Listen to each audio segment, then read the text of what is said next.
What the Moon Brings by H.P. Lovecraft. I hate the moon. I am afraid of it, for when it shines on certain scenes familiar and loved, it sometimes makes them unfamiliar and hideous.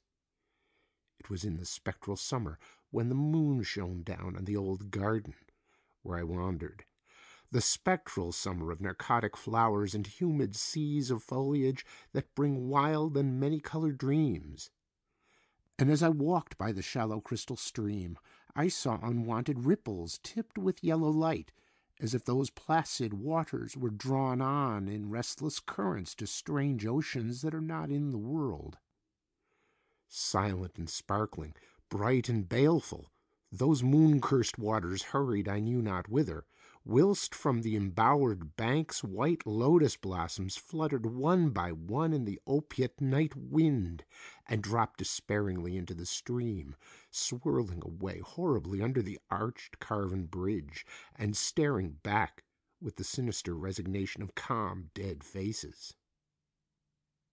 And as I ran along the shore, crushing sleeping flowers with heedless feet, and maddened ever by the fear of unknown things and the lure of the dead faces, I saw that the garden had no end under that moon.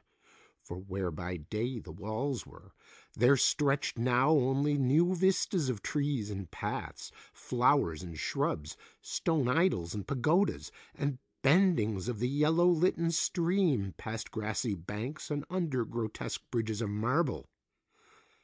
And the lips of the dead lotus faces whispered sadly and bade me follow, nor did I cease my steps till the stream became a river and joined amidst marshes of swaying reeds and beaches of gleaming sand the shore of a vast and nameless sea. Upon that sea the hateful moon shone, and over its unvocal waves weird perfumes brooded, and as I saw therein the lotus faces vanish, I longed for nets that I might capture them and learn from them the secrets which the moon had brought upon the night.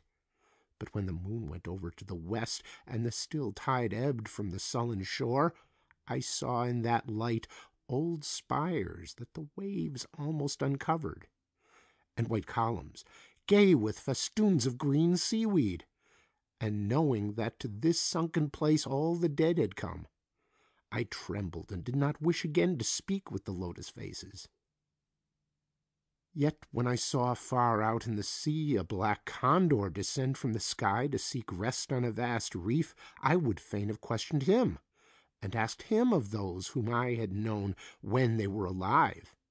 This I would have asked him had he not been so far away. But he was very far, and could not be seen at all when he drew nigh that gigantic reef. So I watched the tide go out under that sinking moon, and saw gleaming the spires, the towers, and the roofs of that dead, dripping city. And as I watched, my nostrils tried to close against the perfume-conquering stench of the world's dead, for truly, in this unplaced and forgotten spot had all the flesh of the churchyards gathered for puffy sea-worms to gnaw and glut upon.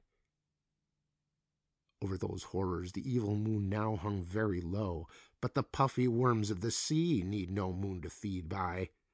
And as I watched the ripples that told of the writhing of worms beneath, I felt a new chill from afar out, whither the condor had flown, as if my flesh had caught a horror before my eyes had seen it. Nor had my flesh trembled without cause, for when I raised my eyes I saw that the waters had ebbed very low, showing much of the vast reef whose rim I had seen before.